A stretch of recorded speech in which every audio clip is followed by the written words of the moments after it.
सोचिए, एक आदमी 15 दिन तक बिना कुछ खाए सिर्फ पानी पीकर लद्दाख के लिए भूख हड़ताल पर बैठा रहा और बदले में उसे मिला क्या? गिरफ्तारी, देशद्रोह तक का आरोप, बदनाम करने की कोशिश। सोनम वांगचुक को बीजेपी सरकार ने एनएसए लगाकर गिरफ्तार कर लिया है। उन पर विदेशी फंडिंग का आरोप लगाते हुए उनके एनजीओ का एफसीआरए लाइसेंस रद्द कर दिया गया। और विडंबना देखिए, इन सब की सरकार को तब याद आई जब वहां 4 लोगों की जान चली गई। ऐसे में आज बात करेंगे कि सरकार की मंशा क्या है, क्यों सरकार अपने खिलाफ उठ रही हर आवाज को दबाने के लिए ऐसे हथकंडे अपनाती है, और सबसे बड़ा सवाल कि आखिरकार लद्दाख के लिए सोनम वांगचुक क्यों आ गया है। सोनम वांगचुक के खून में ही आंदोलन है। आज जिस तरीके से सोनम वांगचुक को भूख हड़ताल पर देखा जाता है, ठीक ऐसे ही उनके पिता सोनम वांग्याल, उन्होंने भी लद्दाख के लिए सन 1984 में भूख हड़ताल पर बैठ गए थे। एक एक दिन बीतते बीतते 13 दिन बीत गए। उनकी तबीयत बिगड़ने लगी थी। तब देश की तत्कालीन प्रधानमंत्री इंदिरा गांधी ने न सिर्फ उनकी बात सुनी, बल्कि लेह पहुंचकर व्यक्तिगत रूप से एक गिलास जूस पिलाकर उनका अनशन तोड़वाया।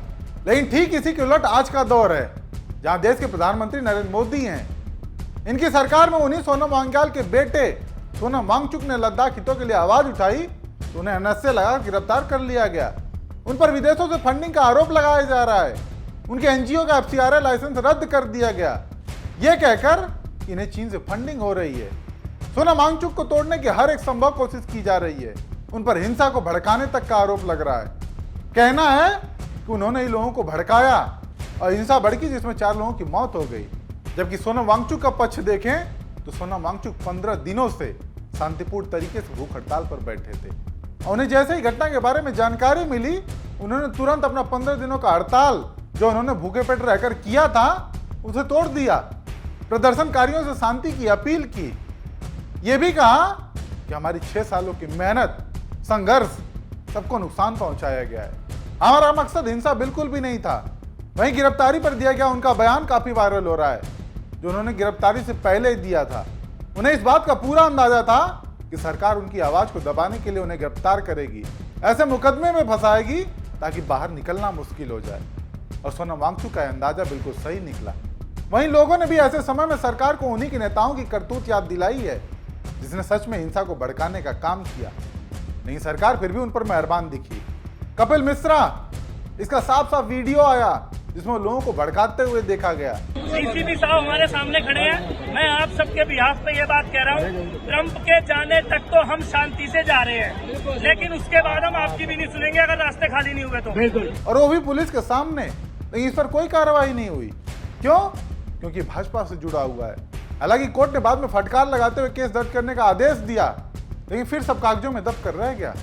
सोचिए, एक तरफ जिसने सच में हिंसा भड़काई उसे बीजेपी ने अपनी सरकार में कानून मंत्री ही बना दिया, और दूसरी तरफ जिसे अंतर्राष्ट्रीय मंचों पर भी सम्मानित किया गया उसकी समाज सेवा और उसके सोच के लिए, उसे बीजेपी सरकार ने एनएसए लगाकर जेल में डाल दिया। राम रहीम याद होगा आप लोगों को, बलात्कार मामले में दोषी सजा काट रहे हैं, लेकिन इस पर बीजेपी सरकार इतनी मेहरबान कि जेल से ज्यादा समय बाहर बिताता है, पैरोल पर पैरोल। सोचिए, बीजेपी और मोदी जी के खिलाफ जिसने भी आवाज उठाई, किसान आंदोलन से लेकर पहलवानों का संघर्ष, छात्रों का प्रदर्शन, सबके खिलाफ क्या नैरेटिव चलाया गया।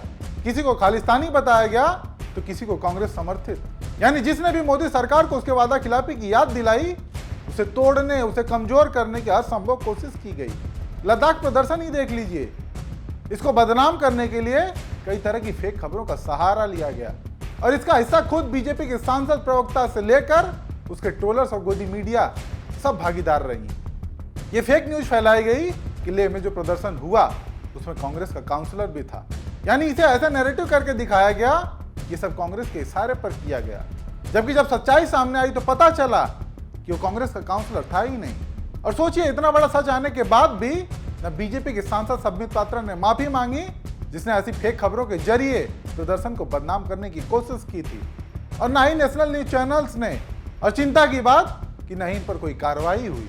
कार्रवाई हुई तो उस पर जिसने 15 दिन भूखे पेट बिना कुछ खाए लद्दाख के लोगों के लिए शांतिपूर्ण तरीके से हड़ताल किया। और सोनम वांगचुक की आवाज उठाने का यह तरीका कोई पहली बार नहीं था। इससे पहले भी 5 साल से वो आवाज उठाते रहे हैं। लद्दाख से दिल्ली तक पदयात्रा निकाली थी। इसके बावजूद आज पूरा एक इकोसिस्टम उन्हें देशद्रोही बताने पर तुला हुआ है।